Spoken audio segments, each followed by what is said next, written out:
Баршаңызға сәлем достар, бүгін сіздерге осындай дәмді әрі тойымды ыстық тағамның рецептісімен бөлісемін. Ол үшін бізге ет, картоп, бір дана сәбіз, пияз және аздаған болгар бұрышы қажет болады. Алдымен етті орташа көлемде тураймыз, үлкенде емес, кішіде емес, қуырдаққа тураған секілді орташа көлемде турап аламыз. Көріп тұрғандарыңыздай.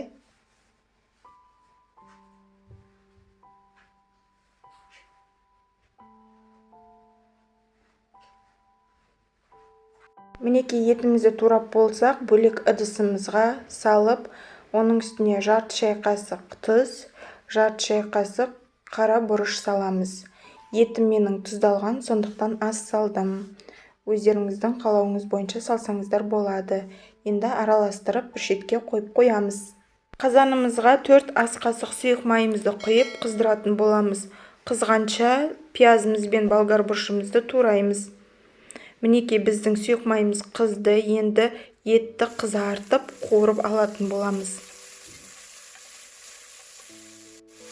Қуырылғанша біз сәбізімізді турап алсақ болады.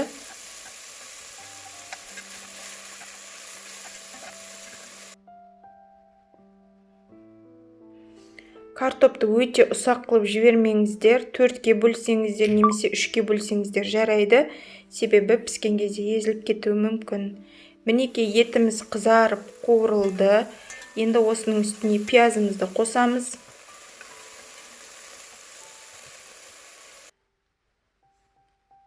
Араластырып тұруды ұмытпаңыз. Сәбізімізді қосамыз. Шамалы бұқтырып алдым пияз бен сәбізді. Енді осының үстіне болгар бұрышын қосатын боламыз. Картопымызды саламыз. 100 мг суды құйып, бетін жабамыз. Бетін жаппас бұрын қазанымызды қатты қайнатып аламыз. Содан кейін менде тесігі бар, сол тесігінде жауып 1 сағатқа демге қоятын боламыз. Егер су атқылап қазанның дыбысы шығып жатса, ауасын шығарып, бір ашып жауып алсаңыздар болады, кері қайта жауып қоясыздар.